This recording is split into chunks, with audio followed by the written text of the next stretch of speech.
लगाकर बाजार में एक दूसरे के सामने कई साल से दुकान लगाकर चला रही हैं। अब इन दोनों की एक दूसरे के साथ बिल्कुल नहीं जमती। रंगैया को हमेशा जलन होती थी कि रामैया उससे ज्यादा कमा रहा है। और इतना ही नहीं, हमेशा कोई ना कोई बात पे रामैया से लड़ते रहता है रंगैया। ऐसे उन दोनों के बीच में बहुत ज्यादा नफरत था। एक दिन शहर में पढ़ रहे रामैया का बेटा रमेश घर आता है। अगले दिन वो अपने पिता के बाजार में लगी दुकान के पास आता है। वहाँ चल रही व्यापार को देख रमेश अपने पिता से ऐसे कहता है, पापा, आप हमारे दुकान में ज्यादा ग्राहक लाकर ज्यादा पैसा कमाने के मार्ग नहीं सोचते हो क्या? अब जितना मेरा सोच है उसी में चल रहा है बेटा। जितना भी मेहनत करूं वही कमाई मिल रही है। पापा, मेहनत से नहीं, चालाकी से कमाए जाते हैं पैसे। शहर में इसी डोसा को दुगने दाम में बेचते हैं, पता है आपको? अब शहर के दाम में यहाँ कैसे बेचेंगे बेटा? अगर दाम बढ़ा भी देना तो कोई भी खाने नहीं आएगा। पापा, मैं ये नहीं कह रहा हूँ कि शहर के दामों में यहाँ बेचे, बल्कि ये कह रहा हूँ कि ऐसा कुछ करे कि शहर का लाभ हमें यहाँ मिले। तुम्हारा इरादा मुझे समझ में नहीं आ रहा बेटा, थोड़ा समझा दो। आपको समझाना नहीं, करके दिखाऊंगा, ऐसे कहता है रमेश। रामैया देखते ही रहता है कि रमेश क्या रहा है। और इतने में रमेश उनके दुकान के बाहर एक बोर्ड डालता है। उस पे लिखता है कि हमारे दुकान में जो भी ये स्पेशल डोसा खाएगा उसको 10 साधारण डोसा फ्री में मिलेंगे, और जो भी डोसा आप खाओगे उसके भी पैसे नहीं देने पड़ेंगे। पर अगर स्पेशल डोसा खा नहीं पाए तो 10 डोसा का पैसे देना होगा, ऐसे लिख देता है।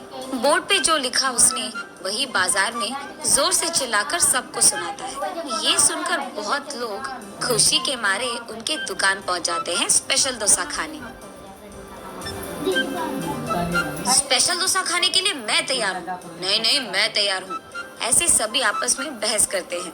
तब रमेश उनके दुकान के बगल में एक बड़ा सा टेबल और चेयर लगाकर जो भी इस प्रतियोगिता में शामिल होना चाहते हैं उनको एक के बाद एक इस कुर्सी पे बैठना होगा, ऐसे कहता है। उसके बाद ठीक उस टेबल के जितना बड़ा डोसा वो बनाकर वहाँ लाता है और उस कुर्सी में बैठे आदमी के सामने पेश करता है। वहाँ मौजूद सारे लोग यही सोचते रहते हैं कि वो आदमी उस डोसा को खा पाएगा कि नहीं। आधा डोसा खाकर वो आदमी, मुझसे अब नहीं होगा, ऐसे कहकर हार मानकर वो 10 डोसा के पैसे देकर वहाँ से चले जाता है। ऐसे ही एक के बाद एक स्पेशल डोसा खाने की कोशिश करके हार मानकर वहाँ से पैसे देकर चले जाते हैं। ये सब ठीक सामने से देख रहा रंगैया अपने आप में सोचने लगता है कि एक स्पेशल डोसा बनाने के लिए कितने पैसे लगते हैं। उसे पता था कि एक स्पेशल डोसा बनाने के लिए 3 डोसा लगते हैं, लेकिन बाकी 7 डोसा के पैसे तो लाभ में आ गए। तब उसे समझ आता है और कहता है, बाप रे, ये 3 डोसा बनाकर 7 डोसा का लाभ ले रहा है। बस रंगैया को जलन होती है। कुछ भी करके मुझे भी ऐसे ही पैसे कमाने होंगे, पर क्या करूँगा? ऐसे सोच कर हाँ, मैं भी उसकी तरह समोसा का कोई प्रतियोगिता लगा दूंगा। ऐसे सोचकर अगले दिन रंगैया उसके समोसा के दुकान के बाहर ये लिखता, The Sleep Company brings you pure innovative science in every mattress.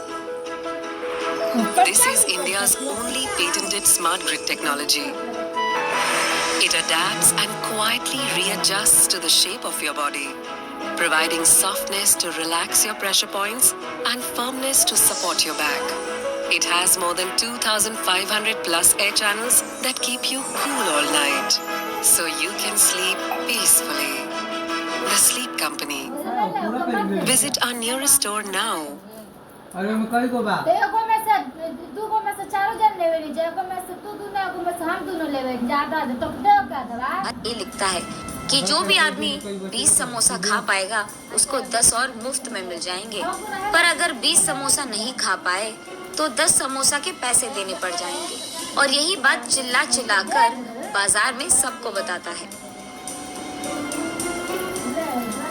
ये सुनकर बहुत सारे लोग रंगैया के दुकान आते हैं प्रतियोगिता में शामिल होने। जो लोग आते हैं उनमें से कई सारे आसानी से 20 समोसा खा लेते हैं और रंगैया के अनुसार ही वो 10 और मुफ्त में ले लेते हैं और वहाँ से चले जाते हैं। ये देख रंगैया को चक्कर आ जाता है। शाम से पहले ही आधे से ज्यादा समोसा खत्म हो जाते हैं। उसके बाद कई सारे लोग वहाँ पे आकर हम भी खाएंगे समोसा, हमें भी दो कहते हैं। इस कारण रंगैया को बहुत गुस्सा आ जाता है, इसीलिए वो उसके दुकान के सामने से बोर्ड हटा देता है। वो किसी को मुंह दिखाने लायक नहीं रहता है, इसीलिए बंडी को लेकर अपने घर की ओर बढ़ते रहता है। आज तो मैं 1 भी रुपए नहीं कमाया और उल्टा जो भी समोसे थे वो भी बेच दिया मुफ्त में। उसे चक्कर आकर वो नीचे गिर जाता है। आंखें खोलने पर रंगैया एक अस्पताल के बेड पर रहता है। उसके बगल में उसकी बीवी रहती है। मुझे क्या हुआ, मैं कहाँ हूँ? ऐसे पूछता है रंगैया। आपको चक्कर आकर नीचे गिर गए थे, कोई अजनबी आपको यहाँ छोड़ गया, ऐसे कहती है रंगैया की पत्नी। अच्छा, आज सब कुछ नष्ट ही हो गया, सब बुरा हो रहा है। अरे क्या हुआ जी, आप इतने गुस्से में क्यों हो?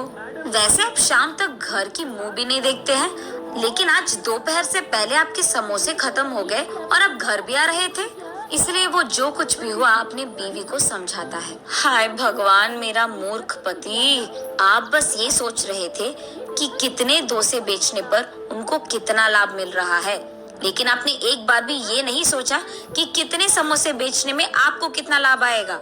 ये प्रतियोगिता शुरू करने से पहले आपको ये सब सोचना था, आपने सोचा भी नहीं, ये तो होना ही था। तब रंगैया को समझ आता है कि किसी और को देखकर हमें वही काम नहीं दोहराना चाहिए और पहले खुद की देखना चाहिए। कुछ करने से पहले 100 बार सोचना भी चाहिए। तब हम